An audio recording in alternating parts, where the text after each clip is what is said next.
This is Mustafa Abubakar. Today, I'm here with Qianqian and Chris Grant.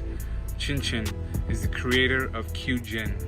Together, they make music as IQ. After a riveting performance in Atlanta, Georgia, my first question is, what is your earliest memory of music?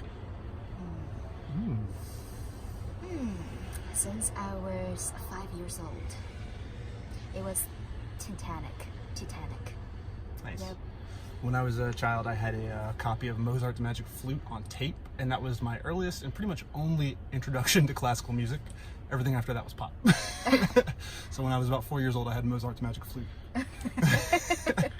Do you have musical families? No. My dad plays guitar. Yeah, he plays it as a hobby. I would consider him as a very talented musician. My father also plays guitar, and I asked him for a keyboard for Christmas, and he gave me a guitar. So he really wanted me to play guitar too. But other than that, no. It's kind of a self-developed hobby. What do you remember about the first time you recorded music? When I was back in middle school, yeah, I was playing a very classical. I was playing a very classical piece using my classical zither called guzheng. Yeah, it was in a very acoustic recording without any electronic components in it. Yeah. And I started producing music when I was about 14. And so there's literally a trail of music online that I've been posting since then. Throughout the years, so I can go back to 2005 and actually hear my first recording that I posted online and kind of compare it to where I'm at now. That was about 14 years ago, so it's been quite a while. What marked the onset of your many collaborations? We had an opportunity to perform at an international computer music festival, and we were assigned actually to perform as a band. There really wasn't any choice. We were given 2 weeks to come up with something really cool in order to have this opportunity to perform abroad, which is how we made it happen. And that was through the SF Conservatory of Music, Yes. where we met. Yes. What drew you to classical and, some say, academic music rather than pursuing a career in the commercial, mainstream music industry? I don't know. I wouldn't say that I've necessarily pursued a classical career. I actually am a recording artist by the name of Idea Unsound, and I make dance music, hip-hop beats, and electronic avant-garde music. I just use the classical training to kind of pick the pieces that I like from it to apply those to my new music. So I wouldn't say that I've abandoned, pop music. Well, I'm just saying I'm taking the classical stuff and kind of repositioning it into the pop atmosphere. Yeah, I think as a string instrumentalist, I want to create what's there potentially in the future. And I had a past of my life actually recording. How's it going? It looks like it's dying. Oh, it's dying. Oh, yeah.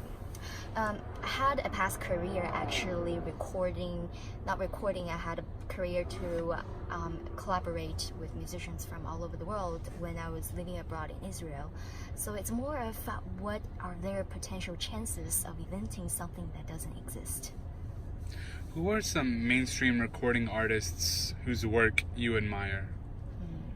I really love Flying Lotus. He's probably one of my biggest inspirations as a beat maker and electronic music producer. Thank you. I would say Anomaly. He is a very, very talented electronic jazz pianist. Yes. What is a typical studio session like for IQ? So generally, I'm the Ableton guy, so to speak. So I'll kind of take possession of the MIDI equipment in the studio. Usually we use Ableton Push. We have some MIDI fighters. We also use the Teenage Engineering OP1. So that's kind of my tools of the trade. I'll kind of start constructing a beat, laying down a foundation. She'll come on top of that with the melodic content, since the zither is a very melodic instrument. Kind of makes sense that I'll do the foundation work first. She'll come in and kind of develop a melody. We'll agree on something that sounds good to both of us, and then we'll kind of work from there, because she's also pretty skilled with Ableton, so we can kind of swap out to a point. In Atlanta, Georgia, the choice of genre is rap. What have been your experiences with this storied genre, and is there anything you think you have gained or otherwise from it? Well, I mean, I love rap music. I'm a rap music producer, and I want to make rap music weird, so I'm all about it. He produced a rap beat and asked me to play guzheng and jam on top of it, pretty much. Yeah, why not? Yeah, right? why not? There are so many possibilities. I mean, we can rap together one day. Yeah, that'd be cool. I'll rap in Chinese. What is next on the horizon for IQ moving forward? Looks like now we're going to be working on a production of Madame Butterfly at Denver, for which she'll be performing the electronics and the acoustical instrument. And I've been kind of commissioned to help with set design on the projection mapping aspect, because I also do a lot of visual work as well. Kind of just, dabble. No, but I'm going to be doing some projection mapping for the set for that. Also, looks like next month I'm going to be playing with Susanna Ciani at Mezzanine, so it's going to be kind of a cool... This is Susanna Ciani. Susanna Ciani. She was actually one of the judges here last year. At the Guzman competition. Yeah, at the Gizmo competition. But I'm going to try to incorporate Qianqian into that one, because, I mean, we have the show set up, so it'd be easy enough to just her to come on stage and play for a little bit. Before. What are your thoughts on the state of the music industry today, commercially? Wow, that's such an interesting question. I could use some help.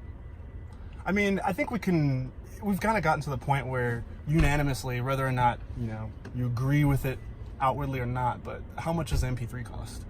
Most people will say next to nothing. But that MP3 is representative of the artist's culmination of work, no matter how you spin it.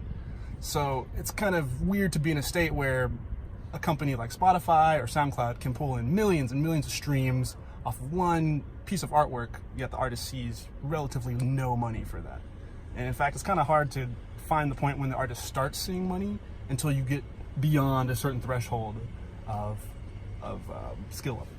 I'll talk it more in an optimistic way. I potentially think that a live performance, setting live shows, combining projection mapping visuals on top of what seems to be the future sound will be a way to go, making this music commercialized and making us as a artist to be profitable at this point. Yeah, because I think the question is now, how can you take this art and make it profitable for the musician? Because the musicians just aren't making that much money at the end of the day. Yep. If you could collaborate with anyone, who would you collaborate with and why? Ooh. I was listening to Solange on the way out here. Solange, if you're listening, I got some beats for you. Anomaly, please, if there is a chance for me to just jam with your keyboard, I'll smash my guzheng with you. That'd be amazing. And Flying Lotus, if you're watching this or listening to this, then cool.